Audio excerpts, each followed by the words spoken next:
vote against the agreement. John Lamont. Thank you very much, Mr Speaker. It's an honour to follow the honourable member for Caerphilly.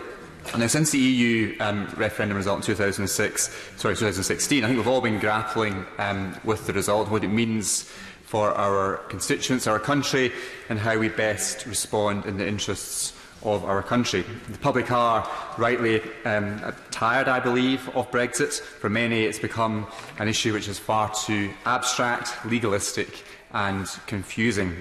Frankly, they want us to get on with it, but our constituents are relying on us to get it right. Now, this debate and vote may be one of the most important that honourable and right honourable members in this place will have to make a decision upon. Probably it's one of the most important votes, if not the most important vote we will cast in our parliamentary careers. Now, almost everyone I have spoken to, whether they support this deal or not, has a huge amount of respect and admiration for the Prime Minister and the job that she is doing. Negotiating a Brexit deal with the European Union was an almost impossible job. I have never doubted the Prime Minister's desire to achieve the best for our country, and that she has poured her heart and soul into every aspect of these negotiations. And my admiration for our Prime Minister is making this decision for me all the more difficult. It goes without saying that I am loyal to this government and to this Prime Minister. Our country is undoubtedly better served by this government rather than any alternative. After 10 years in the Scottish Parliament and 18 months here, I understand the significance of even contemplating voting against my government and colleagues. But my job here is also to consider the national interest and those of my constituents. So that is why I am listening carefully to the contributions from all sides during the course of this debate, and in particular the comments from government ministers in reaction to some of the concerns that have been raised by colleagues, particularly on this side of the House. Now, part of my decision-making process, Mr Speaker, has been considering what happens if Parliament rejects this agreement. We have been told that this is a deal, no deal, or Brexit could be stopped. Now, the default position for this process is clear. We leave the EU at 11 p.m. on the 29th of March next year with no deal. Now, this is due to both the EU Treaty and when the EU Withdrawal Act was passed earlier this year, that was amended to include the date and time of exit. It is regrettable, in my view, that there has not been greater clarity from the Government as to what will happen in the event, as it seems increasingly likely that this place will not give its support to the withdrawal agreement. We are being asked to support this agreement without any proper understanding of the alternative. We are effectively balancing risks as part of our decision-making process, the risks associated with this agreement as opposed to the risks of the unknown. Now, turning to the withdrawal agreement itself, the fishing industry along the Berwickshire coast in my constituency has been decimated in recent years. I know that many of my fishermen and women are looking forward to a life outside of the common fisheries policy. Whilst I have been reassured by the words from the Prime Minister, I am less comforted by the views expressed by other European leaders, notwithstanding other European leaders, that fishing could still be sacrificed as part of the trade deal negotiations.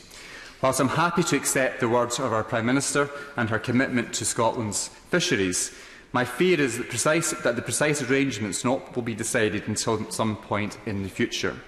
Clearly, no government can bind its successors, so no promise now will necessarily have any effect in the future. Mr Speaker, as a unionist, I also have serious concerns about the provisions for Northern Ireland, given that there will be at least a risk of Northern Ireland being treated substantially different as to the rest of the United Kingdom, which would certainly be contrary to the Articles of Union as I understand them. Now, the main nationalist parties have signed up to this agreement in Northern Ireland. However, both the UUP and DUP have said that they are completely opposed to this. And this causes me a serious problem. Given the troubled history in Ireland, any constitutional change needs to have the support of both communities in Northern Ireland. Now, some say that Unionists in Northern Ireland need to take a pragmatic approach. They need to compromise. But I would suggest that fundamentally misunderstands unionism in Northern Ireland. So I have every sympathy with those in this place who represent unionism in Northern Ireland, who have expressed concerns about the potential impact that this agreement will have on the constitutional status of Northern Ireland within the United Kingdom. But my fundamental concern is that so much of this EU withdrawal agreement is an agreement to agree something further down the line. The can has been kicked further down the road. Now, as someone who studied law at Glasgow University and trained and worked at Freshfields along the road from here, one of my lasting memories from law school and from those teaching me how to draft legal documents is the danger of drafting something which could be construed as an agreement to agree. But so why is this a problem? An honourable member for East Surrey touched on some of the political aspects to this, but the consequence is that these agreements to agree lack sufficient certainty to constitute a legally enforceable commitment. Now, there have been many reassuring words about the high standard imposed by the Best Endeavours commitment in the withdrawal agreement, but the reality is that this is meaningless if the obligation itself lacks certainty. This withdrawal agreement was supposed to be a bridge to our permanent relationship with the EU, but the danger is that it's going to become the norm. We are putting off so many of the outstanding decisions for a later date. Now, I have wrestled with this for many hours and lost much sleep over the last few weeks. I've spoken to many businesses within my constituency and residents, and I'm here to represent their views as their Member of Parliament. I'm trying to reconcile my deep misgivings about this agreement compared to my loyalty to this Prime Minister and Government, and it's not been an easy one. In fact, it's proving to be probably the hardest decision of my political life. Now, I have until Tuesday to decide what I'm going to do, and I'm going to carefully judge what.